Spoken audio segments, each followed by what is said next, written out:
Hey everybody, welcome back to Pop Views, where we talk about movies. And today we are going to be doing a review of a movie that I'd never heard of before, and it's a 2011 movie. And we were just scrolling through movies that were streaming on the on TV, and we just stumbled upon this. This one was on Prime, I think.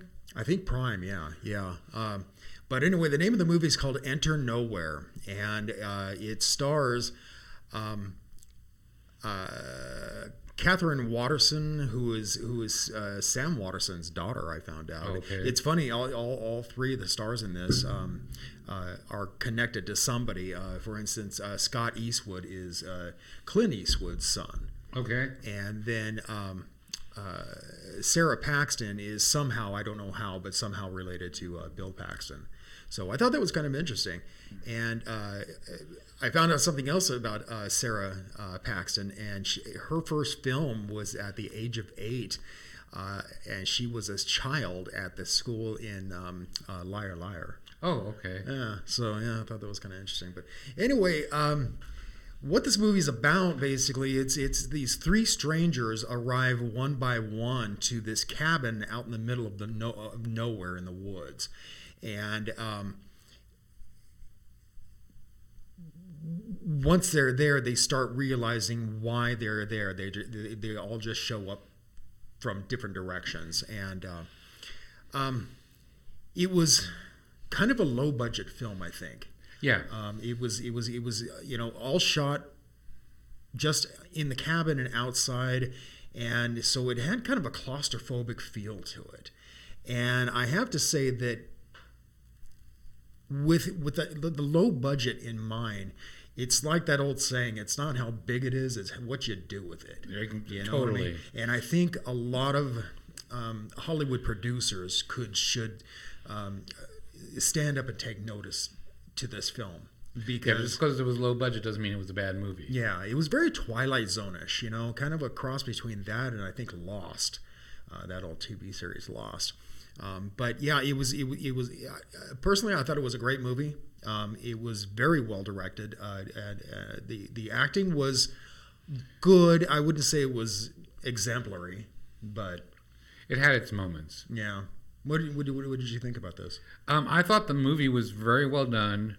Like you said, for the budget, they used it to their advantage. The cinematography was okay. The sets, there wasn't any. There was the shack and the woods. So it was all about what was being said and what they were doing to try to figure out what they needed to do to get help.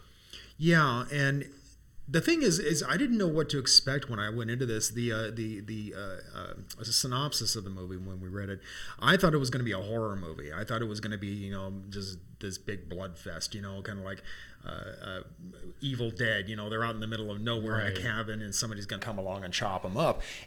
But I'm happy to say it wasn't like that at all. It was more sci-fi than anything else, and then when they find out, I mean, really, in about the first half of the movie, you're kind of lost with them, going, okay. But you're not bored. You're not bored. It keeps your attention, most definitely. But you are kind of lost. You're like, okay, it could go this way, it could go that way. And when they finally put the pieces of the puzzle together, it's like, oh, wow. And it all makes sense. There was hints throughout the beginning of the movie that related to the end of the movie that if you were paying a close enough attention, you might have been able to figure some of it out. But I didn't. Yeah. Well, certainly not all of it. Right. I mean, and I think if I were to go back and watch it again, I would see the hints. A lot of the hints. And to that final moment when, they all put all the pieces together. But, I mean, so that's how brilliantly it was written because they, even though they're dropping hints throughout the movie, you don't notice, I think if this movie had been done with a little bit higher of a budget and a little bit higher of acting, well-known actors or actresses, I think it could have been a pretty big movie. Yeah.